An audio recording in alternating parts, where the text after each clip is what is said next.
माननीय सदस्यगण, 18वीं लोकसभा हमारे एक नए विजन और नए संकल्प की सभा होनी चाहिए। मेरी कोशिश रहेगी कि मैं सभी माननीय सदस्यों को पर्याप्त समय, पर्याप्त अवसर दूं। ये संसद सभी पक्षों के विचार वाली सभा है। पक्ष और विपक्ष मिलकर सदन चलता है। भारत के लोकतंत्र की ताकत यही है कि सबकी बात सुनी जाए और सबकी सहमति से सदन चले। सदन में आलोचना हो, विचार व्यक्त हो, अभिव्यक्ति हो, लेकिन गतिरोध सदन की परंपरा नहीं है, क्योंकि संसद में विरोध और सड़क के विरोध में अंतर होना चाहिए। हमें जनता ने चुनकर भेजा है संसद के लिए। माननीय प्रधानमंत्री जी, केंद्रीय परिषद के माननीय सभी सदस्यगण, सभी दलों के नेतागण, सभी माननीय सदस्यगण, मुझे पुनः इस महान सदन के पीठासीन अधिकारी के रूप में दायित्व निर्वहन करने का अवसर प्रदान किया, इसके लिए मैं आपका हार्दिक आभार व्यक्त करता हूं। मैं माननीय प्रधानमंत्री जी और सभी दलों के नेताओं और माननीय संसद सदस्यों का, जिन्होंने मेरे प्रति विश्वास व्यक्त किया, उसके लिए भी मैं आपका आभारी हूं। ये 18वीं लोकसभा में दुनिया का सबसे बड़ा लोकतंत्र का उत्सव, और उत्सव में भौगोलिक विविधताएं, प्रतिकूल मौसम, अन्य चुनौतियों के बाद भी जिस सक्रियता से 64 करोड़ ज्यादा से मतदाताओं ने भाग लिया, मैं सदन की ओर से उनको और देश की जनता को के प्रति भी आभार व्यक्त करता हूं। मैं निर्वाचन आयोग, जिसने निष्पक्ष, निर्बाध एवं पारदर्शी तरीके से निर्वाचन प्रक्रिया संपन्न कराई, दूर दराज के इलाके में एक मत को भी मतदान करने के लिए जो उन्होंने प्रयास किया, उसके लिए मैं निर्वाचन आयोग को धन्यवाद देता हूं। माननीय प्रधानमंत्री नरेंद्र मोदी जी के नेतृत्व में लगातार तीसरी बार एनडीए की सरकार बनी है। पिछले एक दशक में जनता की अपेक्षाएं, आशाएं, आकांक्षाएं बढ़ी है। इसलिए हम सबका दायित्व हो जाता है कि हम उनकी अपेक्षाएं, आकांक्षाओं को प्रभावी तरीके से पूर्ण करने के लिए सामूहिक प्रयास करें। माननीय सदस्यगण, 18वीं लोकसभा हमारे एक नए विजन और नए संकल्प की सभा होनी चाहिए। 18वीं लोकसभा हमारे रचनात्मक चिंतन एवं नूतन विचार की सभा होनी चाहिए, जिसमें उच्च कोटि की संसदीय परंपरा स्थापित हो, पक्ष प्रतिपक्ष की मर्यादित सहमति असहमति की अभिव्यक्ति हो, देश के समक्ष ज्वलंत मुद्दों पर सार्थक चर्चा संवाद हो और विकसित भारत के संकल्प को पूरा करने के लिए इच्छा शक्ति के साथ ये संकल्प काम करे। माननीय सदस्यगण, मैं इस अवसर पर मेरे पूर्वतन पीठासीन अधिकारी को भी स्मरण करना चाहता हूं, जिन्होंने अपनी कार्यकुशलता से इस सदन की दक्षता को, इसकी मर्यादा को, इसकी परंपरा को, इसकी गरिमा को प्रतिष्ठा देने का पूरा प्रयास किया। मुझे भी 5 वर्ष पीठासीन अधिकारी के रूप में ये गौरव प्राप्त हुआ। मैंने कोशिश की कि सभी सदस्यों को पर्याप्त समय, पर्याप्त अवसर मिले। मुझे खुशी है कि सदन की प्रोडक्टिविटी भी उच्चतम रही और संसदीय परंपराओं और परिपाटियों का भी हमने उच्च प्रतिमान स्थापित किया। मुझे प्रसन्नता है कि इस लोकसभा में 281 माननीय सदस्य पहली बार चुन के आए। मैं सदन की ओर से उनका अभिनंदन करता हूं। मुझे आशा है कि निर्वाचित सदस्य सदन के नियमों, परंपराओं, परिपाटियों का गहन अध्ययन करेंगे और अपने वरिष्ठ सहयोगियों के अनुभवों का लाभ उठाकर शेष संसदीय परंपराओं का पालन करेंगे। माननीय सदस्यगण, संसद के इस नए भवन में कई ऐतिहासिक कानून भी पारित हुए, ऐतिहासिक निर्णय भी हुए जिसका वर्षों तक हम इंतजार कर रहे थे। महिला नारी शक्ति वंदन विधेयक वो पारित हुआ और हमने उसको नेतृत्व में भागीदारी देने का निर्णय किया। उसके साथ कई मुद्दों पर चर्चा हुई और कई महत्वपूर्ण विधेयक भी पारित हुए। ये वर्ष हमारे संविधान निर्माण की यात्रा का 75 वर्ष है।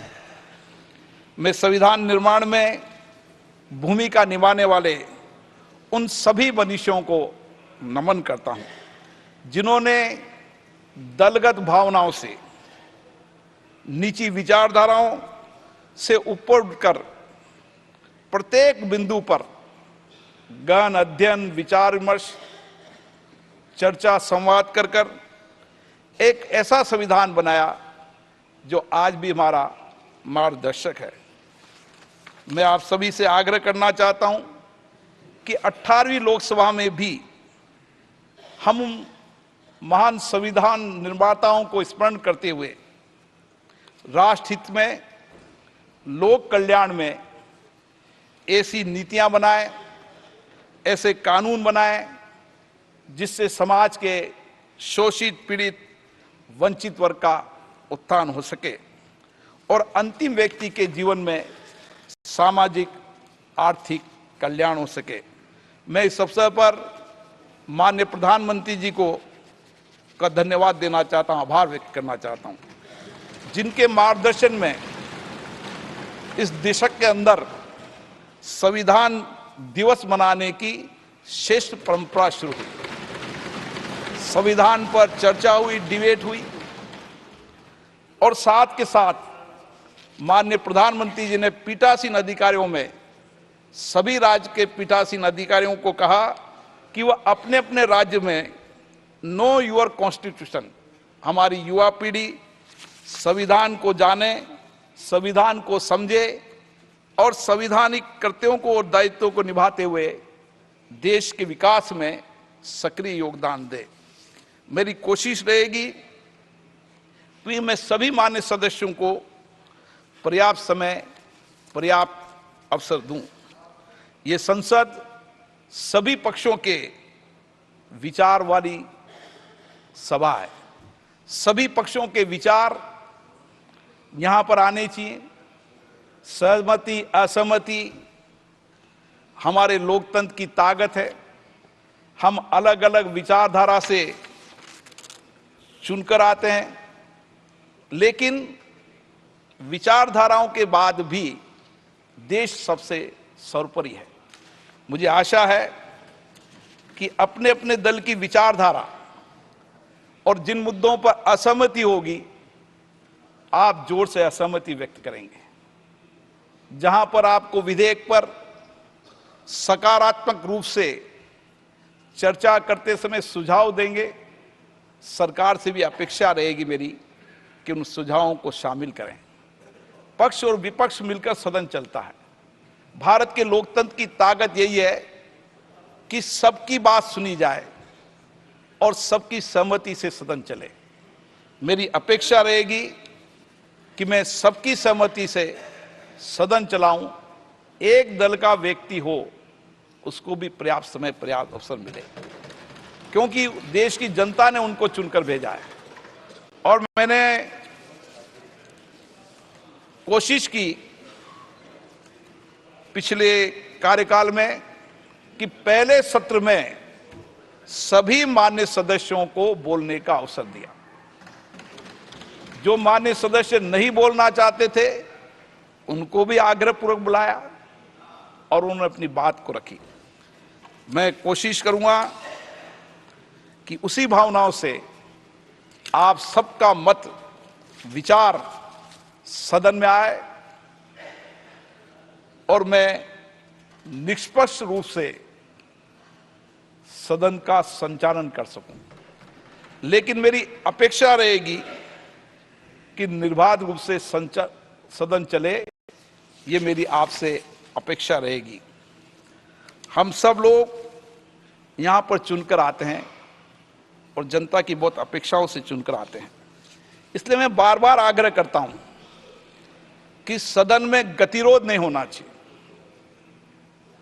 सदन में आलोचना हो, विचार व्यक्त हो, अभिव्यक्ति हो, लेकिन गतिरोध सदन की परंपरा नहीं है। बेल में आना सदन की परंपरा नहीं है। मेरी कोशिश रहेगी कि जो संसदीय मर्यादा है उसके पालन करने की जिम्मेदारी आपने मुझे दी है और मैं उसका पालन करूंगा। मैं कभी मान्य सदस्यों के खिलाफ कोई कार्रवाई नहीं करना चाहता, लेकिन आप सब भी ये चाहते हैं कि सदन की उच्च कोटि परंपरा प्रपाटियां लागू रहे। इसके लिए मुझे कठोर निर्णय लेने पड़ते हैं। मेरी इस 18वीं लोकसभा में अपेक्षा रहेगी कि हम सब लोग बहुत अच्छा संवाद करें, उच्च कोटि की संवाद करें, चर्चा करें। जैसा इस सदन की परंपरा रही है कि यहां पर उच्च कोटि की संवाद चर्चा हुई है, मेरी कोशिश रहेगी कि उसी तरीके की चर्चा संवाद हो, क्योंकि संसद में विरोध और सड़क के विरोध में अंतर होना चाहिए। हमें जनता ने चुनकर भेजा है संसद के लिए, इसलिए मेरी अपेक्षा रहेगी कि हम विरोध के तरीके को संसद की मर्यादा के अनुरूप अपनाएं। पुनः मैं सभी मान्य सदस्यों का आभार व्यक्त करता हूं और विशेष रूप से आग्रह करता हूं कि लोकतंत्र और सदन के गौरव बढ़ाने के लिए आप सब सामूहिक प्रयास करेंगे। हमें लोक सेवा का जो अवसर दिया है उसका अधिकतम उपयोग करेंगे। मैं 18वीं लोकसभा के इस अंतरिम काल के सदन की कार्रवाई के सुचारू संचालन के लिए हमारे माननीय प्रोटेम स्पीकर श्री भर्तृहरि मेहताब जी, सभापति तालिका के सदस्य माननीय राधा मोहन सिंह जी एवं फंगन सिंह जी पुलिस्ते का भी आभार व्यक्त करता हूं। मैं लोकसभा के महासचिव, सचिवालय के सभी कर्मचारियों की समर्पित सेवा के लिए उनको धन्यवाद देता हूं और मैं आशा करता हूं जो विचार आपने व्यक्त किए हैं हम सब मिलकर इस 18वीं लोकसभा की सदन की गरिमा और प्रतिष्ठा को बढ़ाएंगे। धन्यवाद। जय हिंद।